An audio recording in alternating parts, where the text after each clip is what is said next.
So, what if I told you there's a roadmap, a guide to understanding the ultimate nature of reality itself? Well, that's pretty much what we're diving into today.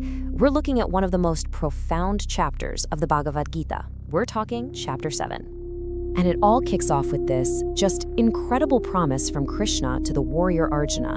I mean, can you even imagine being told that you're about to get knowledge so complete that nothing, literally nothing, will remain unknown to you?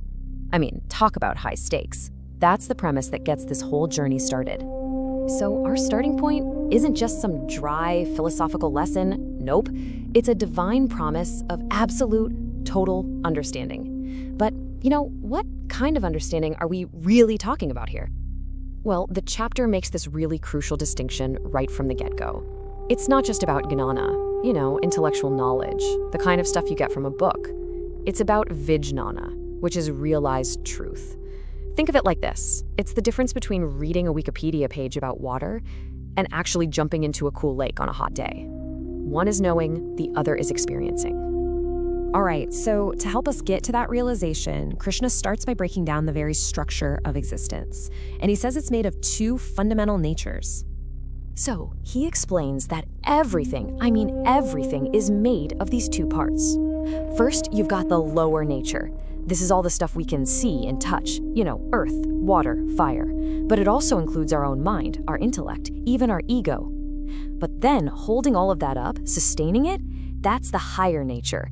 And that is the divine consciousness, the actual life force that makes the whole universe tick. And here's the really crucial part. Krishna says these two natures, they're not separate things. They both come from a single universal source. Everything we see, everything we are, it all flows from this one divine wellspring. And look, this isn't some abstract, far-off idea. Krishna says we can actually perceive this divine source in the very essence of the things all around us.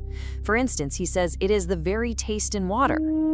And it's the brilliance, the actual light shining from the sun and the moon. And maybe, most profound of all, it's that spark of life inside every single living being. It's not something separate from us.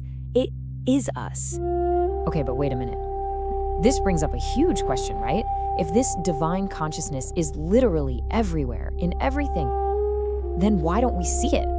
Why isn't this totally obvious to every single one of us? Well, the answer the Gita gives is a concept called Maya.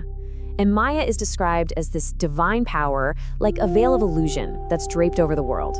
It's the thing that makes us look at the material world, that lower nature, and think, yep, that's it. That's all there is. It's what makes us completely miss the divine consciousness that's holding the whole show together. So how do you get past this veil? The text is pretty clear that it's not about fighting it or trying to outthink it. The path beyond Maya is actually through surrender and faith.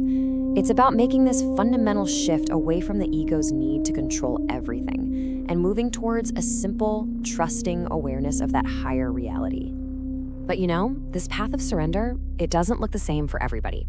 And Krishna actually breaks it down beautifully, describing 4 different reasons that people first start seeking a higher truth. He points out 4 types of people who turn to the divine. First, you've got the distressed. These are people looking for relief from their suffering. Then there are the curious, who are just driven to understand how the world works.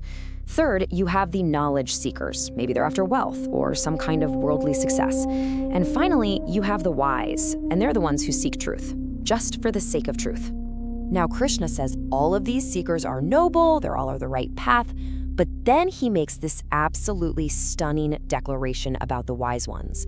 He says the person who seeks truth with no other motive, they aren't just dear to the divine, they become one with it. He literally says that person is my very self. I mean, wow, the separation just completely dissolves. And so this brings us right back to where we started, full circle. We began with that promise of knowledge, and now we've arrived at the final destination of the journey, true realization. Remember that distinction we made? What started as a promise of Jnāna, or intellectual knowledge, now climaxes in Vijnāna, realization. This is the big leap. It's the jump from just understanding God as some kind of philosophical concept to actually experiencing God as a personal living reality. And really, that's the core message of this whole chapter. The ultimate path is about piercing that veil of Maya, rising above the illusion, and beginning to see and feel and know the divine, not as something out there, far away, but as the very essence of everything and everyone, right here, right now.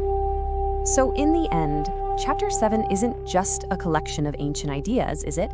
It's really a living question that it poses to every single one of us. We can read about the taste of water all day long, or we can actually drink it and experience it. So the final question it leaves us with is this.